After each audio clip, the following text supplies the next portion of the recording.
नमस्ते स्टूडेंट। आज के क्लास में आप सभी का स्वागत है। आज हम बात करने वाले हैं इंडियन ज्योग्राफी के यूनिट 3 की और ये हमारा आखिरी चैप्टर है। इस चैप्टर का नाम है चयनित मुद्दों और समस्याओं पर भौगोलिक परिप्रेक्ष्य और इसे इंग्लिश में geographical perspectives on selected issues and problems कहते हैं। तो स्टूडेंट चलिए बिना टाइम वेस्ट करते हुए आज की क्लास को शुरू करते हैं। अच्छा, सच सच बताओ, किस किस को लगता है कि ज्योग्राफी एक बोरिंग सब्जेक्ट है, सिर्फ पहाड़ और नदियों के नाम रटने पड़ते हैं, है ना? लेकिन असल में ज्योग्राफी इससे कहीं ज्यादा इंटरेस्टिंग है। ये हमारी यानी इंसानों की और हमारे आसपास के एनवायरनमेंट की कहानी है।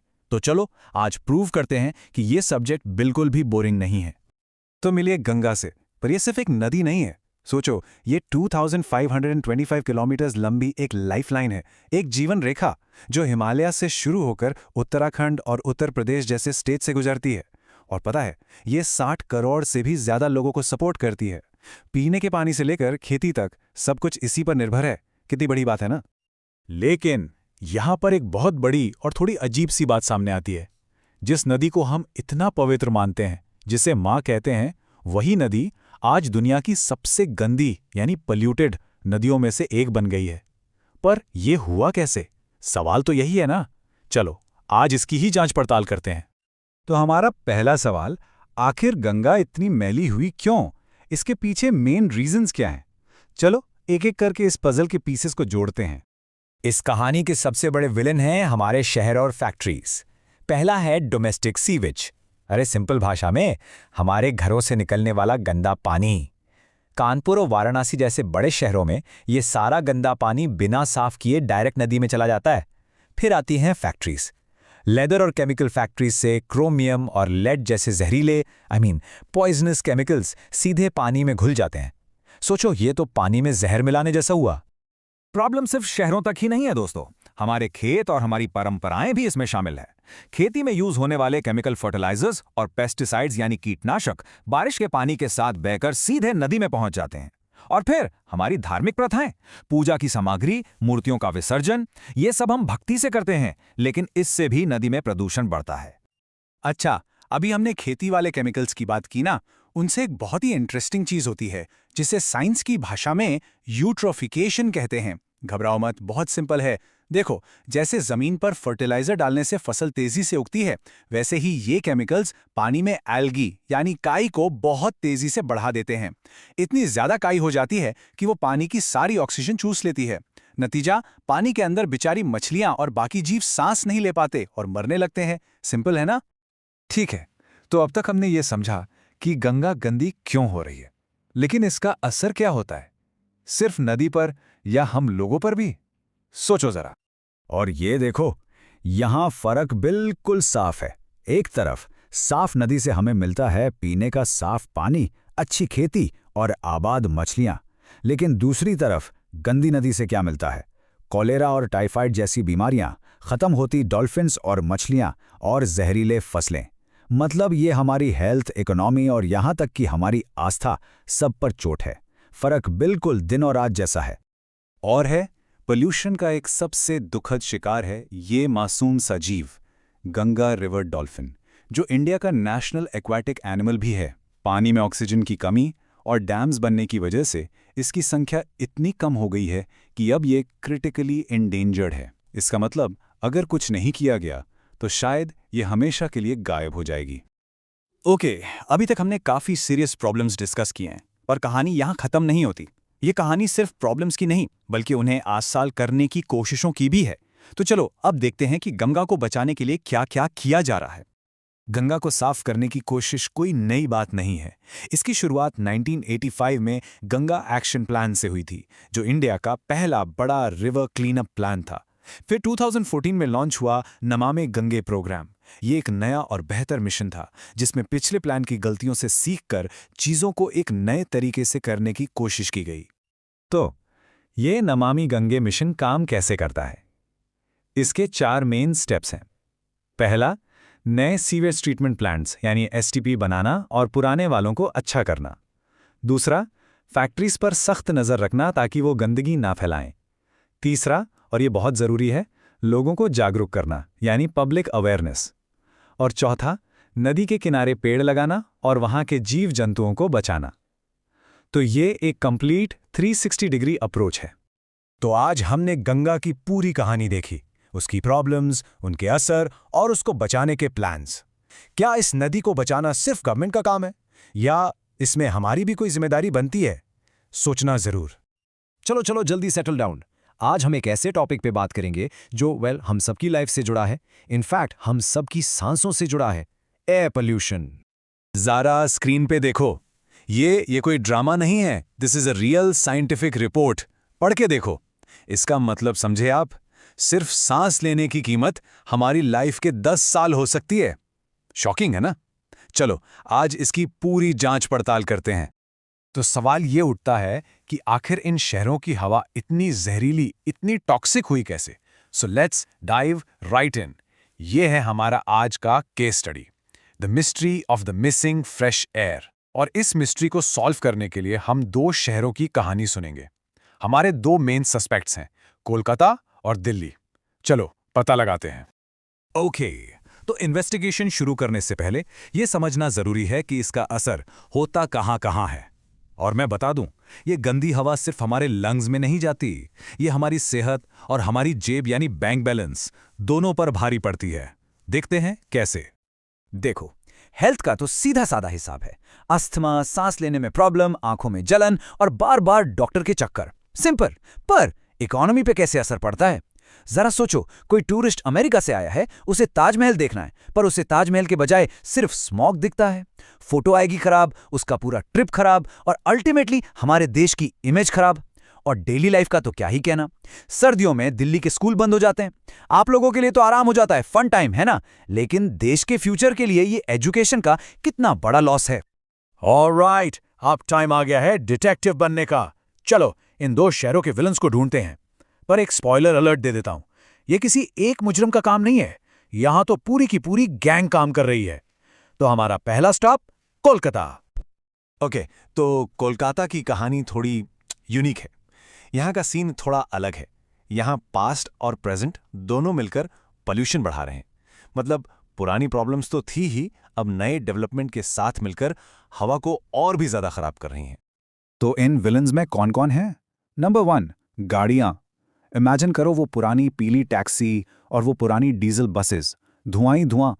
ये है पास्ट की प्रॉब्लम। फिर आती हैं इंडस्ट्रीज, छोटी छोटी फैक्ट्रीज जो तंगरा और कस्बा जैसे एरियाज में हैं, जहां प्रॉपर रूल्स फॉलो नहीं होते। और इन सब के ऊपर प्रेजेंट का डेवलपमेंट, नए मेट्रो लाइंस, नए फ्लाईओवर्स, जिससे उड़ती है धूल ही धूल। ये सब मिलकर लिटरली कोलकाता का दम घोंट रहे हैं। चलो अब अपनी इन्वेस्टिगेशन को आगे बढ़ाते हैं। नेक्स्ट स्टॉप, देश की कैपिटल दिल्ली। अब देखो, यहां पोल्यूशन का लेवल किसी ब्लॉकबस्टर मूवी से कम नहीं है। फुल ऑफ एक्शन, ड्रामा, और प्रॉब्लम यहां पर और भी ज्यादा कॉम्प्लेक्स है। 1,30,00,000 ये नंबर देख रहे हो? 1.3 करोड़। पता ये क्या है? ये दिल्ली की सड़कों पर दौड़ने वाली गाड़ियों का नंबर है। कई देशों की तो इतनी पॉपुलेशन भी नहीं होती।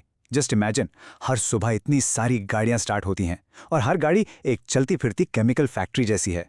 तो आसान भाषा में more traffic equals massive pollution. Okay बच्चों, अब एक छोटा सा साइंस का कॉन्सेप्ट समझो। बहुत सिंपल है, प्रॉमिस। इसे कहते हैं टेम्परेचर इन्वर्जन। आसान भाषा में सोचो, सर्दियों में क्या होता है? ठंडी हवा भारी होती है तो वो नीचे रहती है और उसके ठीक ऊपर एक गर्म हवा की कंबल सी आ जाती है। अब ये कंबल एक ढक्कन की तरह काम करती है और नीचे का सारा धुआं, सारा पोल्यूशन वहीं ट्रैप हो जाता है और पूरा शहर एक गैस चेंबर जैसा बन जाता है। और ये गैस चैम्बर वाली कहानी ये हर साल रिपीट होती है, एक साइकिल है पूरा। देखो, अक्टूबर नवंबर में पंजाब और हरियाणा में किसान स्टबल यानी पराली जलाते हैं।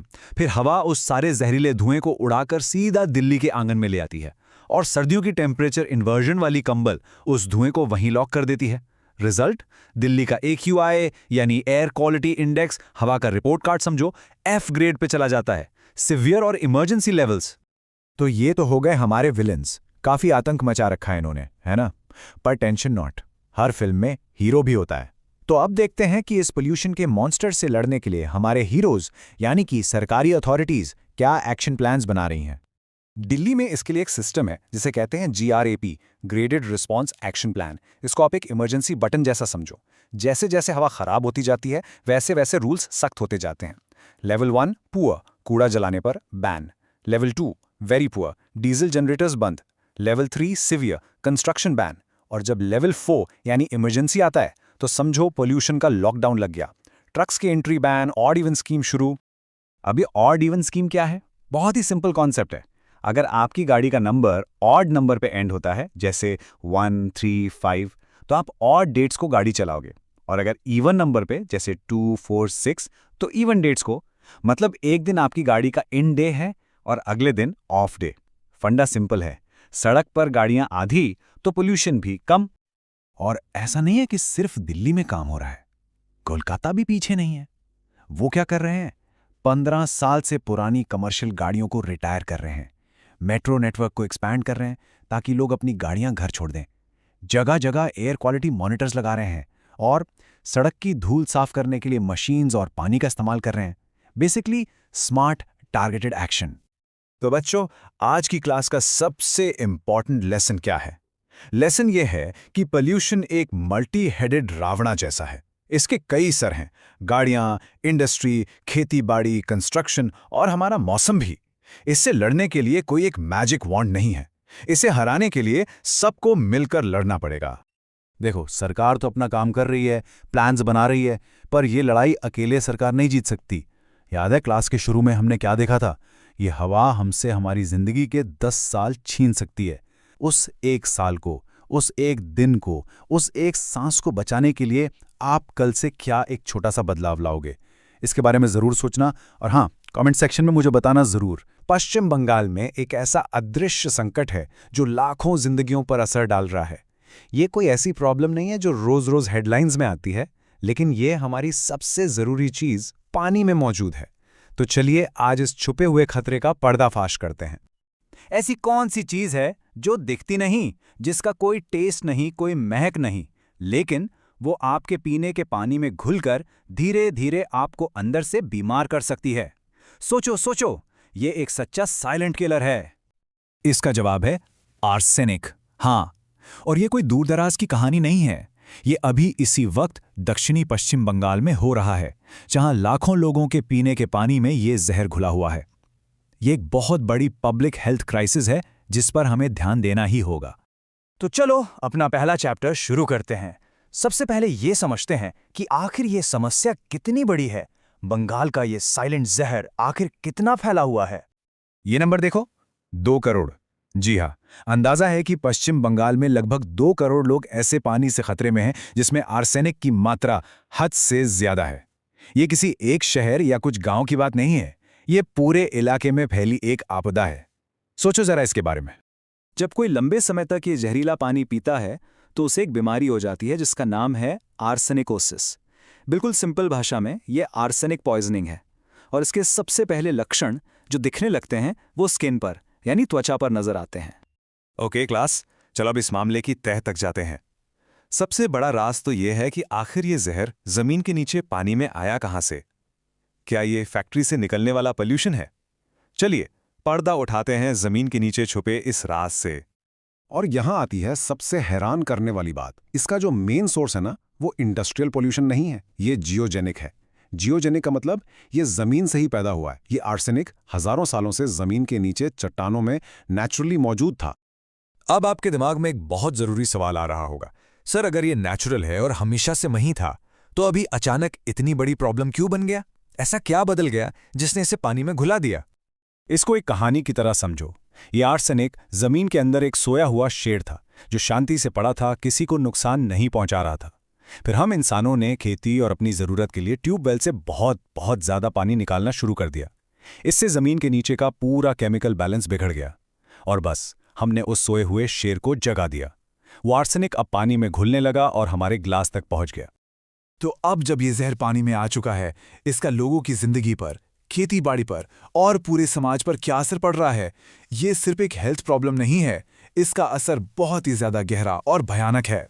सबसे पहले हेल्थ पर इसका असर देखो। स्किन पर काले काले धब्बे पड़ जाते हैं, हाथों की हथेलियों और पैरों के तलवों की स्किन सख्त और मोटी हो जाती है। और सबसे डरावनी बात, लंबे समय तक इसके असर में रहने से स्किन, लंग्स और किडनी का कैंसर होने का खतरा बहुत बढ़ जाता है। ये बच्चों के विकास को रोकता है और प्रेग्नेंट महिलाओं के लिए तो बहुत ही खतरनाक है। बीमारी के इलाज से परे इसका इंसानी दर्द बहुत गहरा है। एक किसान के बारे में सोचो जिसका परिवार भी उसी जहरीले पानी से बीमार है और उसकी फसल भी बर्बाद हो रही है। वो यही कहेगा ना कि पहले बीमारी का इलाज कराएं, फिर फसल का नुकसान झेलें, हमारी सारी कमाई तो इसी में चली जाती है। ये लोगों को गरीबी और बीमारी के एक ऐसे चक्कर में फंसा देता है जिससे निकलना मुश्किल है। ये टेबल देखो, इससे पूरी कहानी साफ हो जाएगी। इसका असर डोमिनो इफेक्ट की तरह है। खेती में आर्सेनिक वाला पानी फसलों में जाता है, जैसे चावल और सब्जियां, और हमारी फूड चेन जहरीली हो जाती है। समाज में जिन लोगों पर बीमारी के निशान दिखते हैं उनसे भेदभाव होता है, उनकी शादी में दिक्कत आती है, और इकोनॉमी का तो पूछो ही मत। इलाज का भारी खर्चा और काम का नुकसान। यह सिर्फ एक हेल्थ क्राइसिस नहीं है, यह उस पूरे इलाके के लिए एक सोशल और इकोनॉमिक तबाही है। लेकिन इतनी निराशा भरी तस्वीर के बाद भी उम्मीद की किरण है। सॉल्यूशंस मौजूद हैं और इस संकट से लड़ने के लिए कदम उठाए जा रहे हैं। तो आखिर इसका हल क्या है? एक सॉल्यूशन तो बहुत ही सीधा सा है। जैसे आप इस स्लाइड में देख सकते हैं, प्रॉब्लम है उथले यानी शैलो ट्यूबवेल से, जो ऊपर के जहरीली पानी की परत से पानी खींच लेते हैं। तो सॉल्यूशन क्या है? और गहरा खोदो। जो ट्यूबवेल्स 150 मीटर से ज्यादा गहरे होते हैं वो नीचे की साफ पानी की परत तक पहुंच जाते हैं। ये एक सिंपल लेकिन बहुत असरदार इंजीनियरिंग फिक्स है। लेकिन सिर्फ गहरे ट्यूबवेल्स काफ़ी नहीं हैं, हमें मिलकर कई चीज़ें करनी होंगी। जैसे घरों में खास आर्सेनिक साफ करने वाले फिल्टर लगाना, साफ नदियों के पानी को ट्रीट करके सप्लाई करना, और गांव में जागरूकता अभियान चलाना। किसानों को ऐसी फसलें उगाने के लिए प्रोत्साहित किया जा रहा है जिसमें कम पानी लगे। मतलब इसमें टेक्नोलॉजी, पॉलिसी और कम्युनिटी सबको मिलकर काम करना होगा। तो हमने देखा कि टेक्नोलॉजी से सॉल्यूशंस तो है, गहरे ट्यूबवेल्स हैं, अच्छे फिल्टर्स हैं, लेकिन ये हमें एक आखिरी और गहरे सवाल पर लाकर छोड़ देता है। क्या सिर्फ टेक्नोलॉजी इस संकट को हल करने के लिए काफ़ी होगी, या असली और पक्का बदलाव हमारी सोच, हमारी कम्युनिटी एक्शन और एक साथ मिलकर काम करने से आएगा? इस बार ज़रूर सोचना। ये कहानी है ज़मीन के कमज़ोर होने की, जिसे कहते हैं भूमि क्षरण यानी लैंड डिग्रेडेशन। और इस कहानी का जो हीरो है ना, वो है एक बहुत ही खास जगह जिसका नाम है जंगल महल। तो क्लास स्टार्ट करने से पहले मैं आपसे एक छोटा सा सिंपल सा सवाल पूछता हूँ। जरा सोचो तो, क्या जमीन भी बीमार पड़ सकती है? जैसे हमें बुखार आता है, क्या मिट्टी की भी तबीयत खराब हो सकती है? Interesting right? चलो आज हम इसी बीमारी की थोड़ी जांच पड़ताल करते हैं। ओके, तो time to meet our main character. ये है जंगल महल। देखो कितनी खूबसूरत जगह है ना? लेकिन इसकी खूबसूरती के पीछे एक परेशानी छिपी हुई है, और उस परेशानी की वजह वही बीमारी जिसके बारे में हमने अभी बात की। तो सबसे पहला सवाल, ये जंगल महल है कहाँ आखिर? यहाँ मैप पर देखो, ये वेस्ट बंगाल का जो वेस्टर्न साइड है ना, वहाँ फैला हुआ एक बहुत बड़ा एरिया है। इसमें पुरुलिया, बांकुरा, झारझगराम और पश्चिम मेदिनीपुर जैसे डिस्ट्रिक्ट्स आते हैं। सोच लो, घने जंगल, और ये आदिवासी कम्युनिटीज का घर भी है।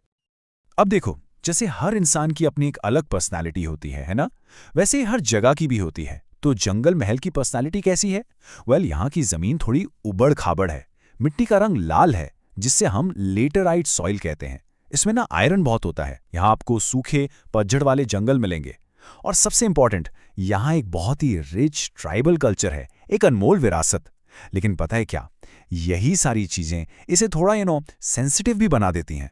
तो द बिग क्वेश्चन इज, जमीन की तबीयत आखिर खराब हो क्यों नहीं है? क्या रीजन है? चलो, time for some detective work. अपनी जासूसी वाली हैट्स पहन लो और पता लगाते हैं कि असली वजह क्या है। Ready detective? ओके, तो किसी भी मुजरिम को पकड़ने से पहले जुर्म को समझना पड़ता है, राइट? तो ये भूमि क्षरण या लैंड डिग्रेडेशन है क्या चीज? सिंपल भाषा में समझो, जब जमीन की फसल उगाने की ताकत, उसकी हेल्थ कम हो जाती है, बिल्कुल वैसी जैसे बीमार होने पर हमारी एनर्जी डाउन हो जाती है और धीरे धीरे जमीन बंजर होने लगती है। That's the crime. सो इस बीमारी के पीछे ना दो मेन रीजंस हो सकते हैं। एक है कुदरती नेचुरल कॉजेज, जैसे बहुत तेज बारिश हो गई या सूखा पड़ गया।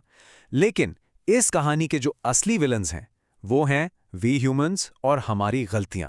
ऐसे समझ लो, कुदरत तो बस एक माचिस की तीली जलाती है, उस पर पूरा पेट्रोल का कैन डालने का काम तो हम ही करते हैं।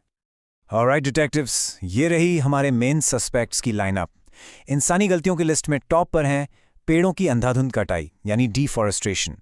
फिर आती है एक स्पेशल टाइप की खेती जिसे झूम खेती कहते हैं। उसके बाद है ओवरग्रेजिंग, मतलब जानवरों का ज़रूरत से ज़्यादा चढ़ना, फिर गलत तरीके से फार्मिंग करना, और लास्ट में माइनिंग, यानी ज़मीन को खोदकर मिनरल्स निकालना। चलो एक एक करके इन सब से इंटरोगेशन शुरू करते हैं। इन सब में पब्लिक एनिमी नंबर 1 कौन है? डिफॉरेस्टेशन, यानी पेड़ों की कटाई।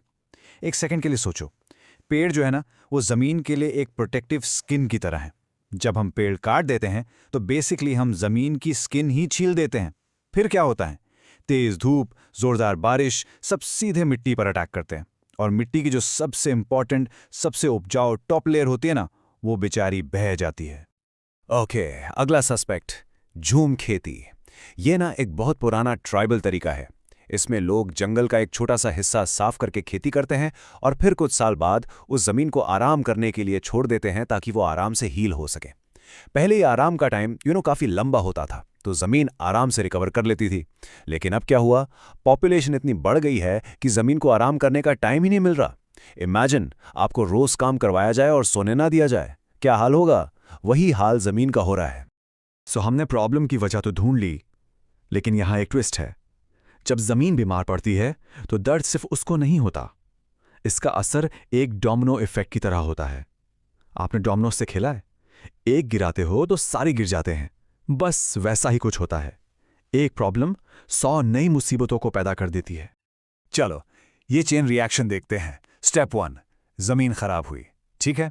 स्टेप 2, जमीन खराब हुई तो खेती से जो फसल मिलती थी वो कम हो गई, ऑब्वियस है। स्टेप 3, जब किसान की फसल कम हुई तो उसकी इनकम कम हो गई, गरीबी बढ़ी और लोग मजबूर होकर काम के लिए शहरों की तरफ जाने लगे, जिसे हम माइग्रेशन कहते हैं।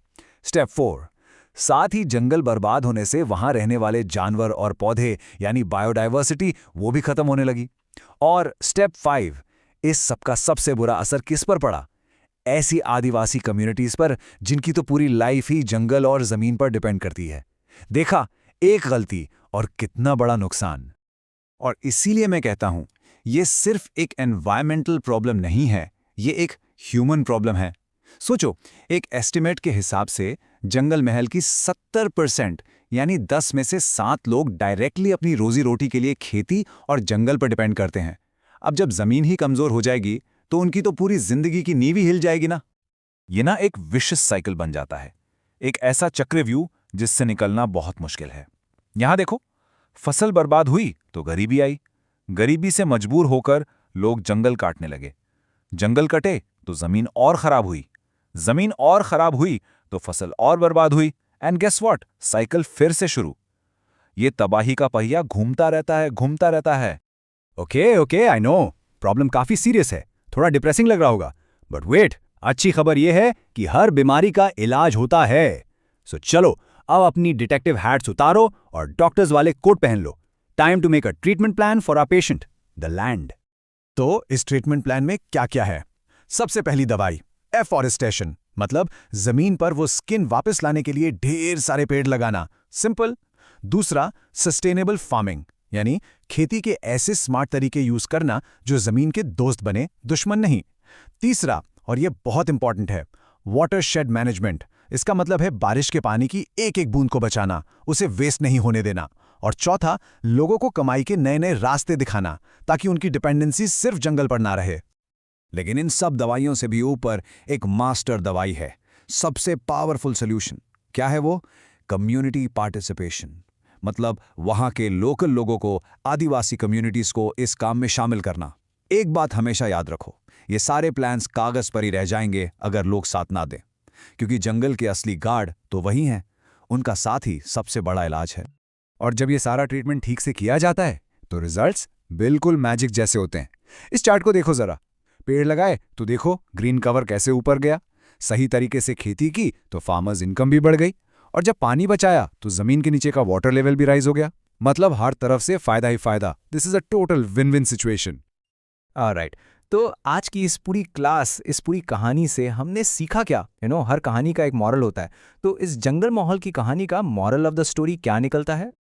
लेट्स समराइज 4 मेन बातें जो हमें हमेशा याद रखनी है। नंबर 1, जमीन कोई बेजान चीज नहीं है, इट्स अलाइव, और उसकी केयर करना हमारी रिस्पॉन्सिबिलिटी है। नंबर 2, इंसानी गलतियां नेचुरल डिजास्टर्स से भी ज्यादा डेंजरस हो सकती हैं, सोचने वाली बात है। नंबर 3, प्रॉब्लम अगर हमने क्रिएट की है तो सोल्यूशन भी हमारे ही पास है। We can't blame anyone else. और नंबर 4, सबसे इंपॉर्टेंट, असली चेंज तभी आएगा जब हम सब मिलकर एज अ टीम काम करेंगे। और अब क्लास खत्म करने से पहले एक सवाल आपके लिए as a homework for your brain. ये जो जंगल महल की कहानी हमने सुनी, ये सिर्फ एक जगह की कहानी नहीं है, ये दुनिया के हजारों इलाकों की कहानी है। तो मेरा सवाल ये है, ये कहानी हमें अपने पूरे प्लैनेट के बारे में, अपनी मदर अर्थ के बारे में क्या सिखाती है? इस पर जरूर सोचना। चलो अगली क्लास में मिलेंगे एक नई कहानी के साथ। Thank you class.